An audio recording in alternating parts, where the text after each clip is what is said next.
Aloy, how kind of you to spend a moment with me before you depart. There can be no doubt now. You are a blessing made flesh, the will of the goddess incarnate. It's really not that simple, Teersa. But I guess it's close enough. I know the path ahead will be dangerous. To kill a metal devil sounds impossible, but I believe in you. Thank you. The Nora have suffered terrible losses, Teersa. What's to become of them now? That will be for the goddess to decide. Only she knows the future. For the moment, my sister matriarchs and I will see to the wounded. And as I promised, anyone who wishes to join you at Meridian, we will declare seekers. I think for the time being, we should remain here in the mountain, close to the goddess. That might be best. If nothing else, it's a defensible position. Teersa, I want to know Rost's story. Why he was made an outcast. He never told me, said he took an oath of silence. What did he do? Oh. Yes, that. What crime did he commit? I will tell you if you wish. But it is a long story. Are you sure you want to hear it now? Of course I want to hear it. Tell me. Rost never committed any crime. He was an outcast by choice. What? What do you mean? Many years ago, before the derangement, before the Red Raids, a band of murderous outlanders, 12 in number, struck without warning.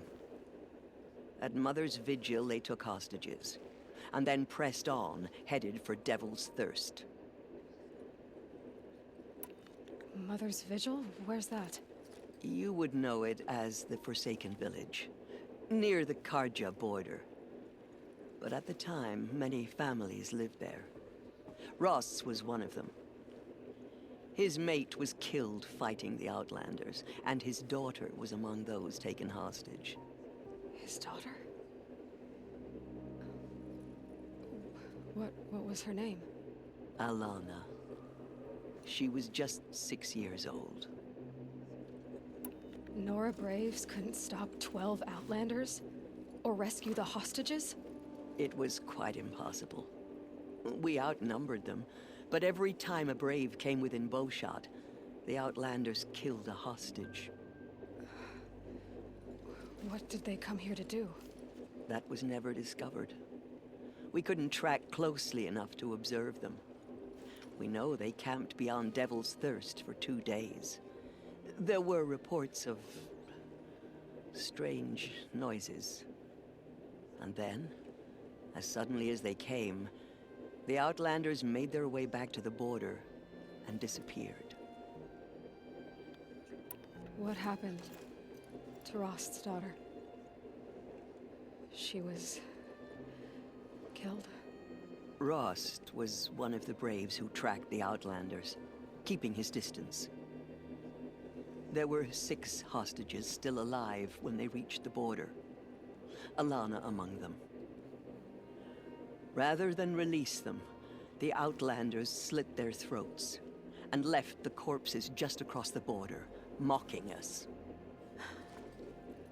Why? Cruelty.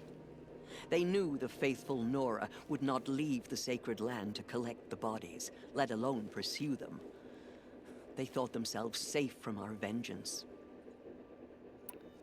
Are you saying that Rost went after them? That he became an exile? No. Rost was beside himself with grief, but even so, he would never have broken taboo. Then what did he do? He called upon the most terrible and secret rite of the Nora tribe. He begged to be made a Death Seeker. A Death Seeker? What is that? One who dies to go seeking, and in seeking, brings death to others. The ritual drags the spirit from one's body, releasing it to All Mother's care. The heart beats, the mind thinks, but the spirit has moved on. I don't understand. Rost went after the Outlanders, but his spirit never left. It remained here with All Mother. He gathered the bodies of the slain and returned them. And then he set out in pursuit, not as an exile, but a weapon of vengeance. A barbed arrow shot from a bow, never to return. But Rost did return. Yes. A full year later. And terribly wounded. He collapsed at the border of the sacred land. A hunting party came upon him. He was delirious, in agony. By law, he should have died where he lay. But one of the hunters broke taboo, and reaching across the border, she dragged him to our side. Who was she? A brave who'd lost a mate and 2 sons to the very Outlanders that Rost pursued. So, Rost never finished his mission. To the contrary, he killed all 12. Tracked them to disparate places the world over, he said. Meridian, Ban-Ur, the Claim, Utaru Land, further even, into the Forbidden West. The last he killed nearly got the best of him. Wounded, he stumbled and crawled back to us, hoping to die as close to the sacred land as he could. He never expected nor asked to be dragged across the border and nursed back to health. That was done to him, leaving us, the matriarchs, in a difficult position. Why couldn't you just welcome him back? Rost had been made a death seeker, Aloy. He no longer had any place among the tribe. By law, he should have been driven back out. But we couldn't bring ourselves to do that, so we offered a compromise. You made him an outcast. Yes. We offered to do so on the condition he never speak to anyone of this exception. After all he did, all he suffered, to be declared an outcast was his reward. Rost was overjoyed. He never expected to live another day in the sacred land, let alone the embrace, so close to the goddess. He resolved to spend the rest of his days in solitude, and was happy to do so. But then you found me, and gave me to him. Yes.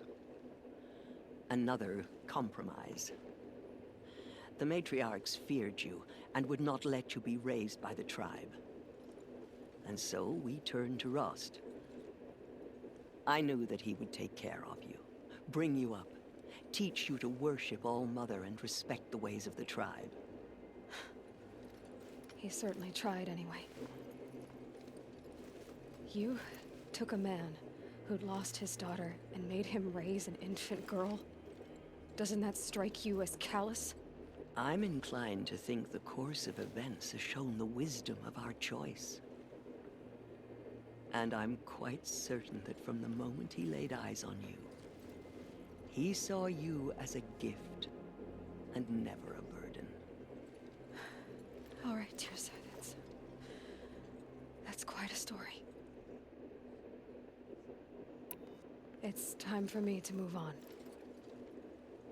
I thank you for doing what you could to help me through the years, and for telling me Rost's story. I wish I could have done more, but I am just one woman. As am I. No need to sell ourselves short.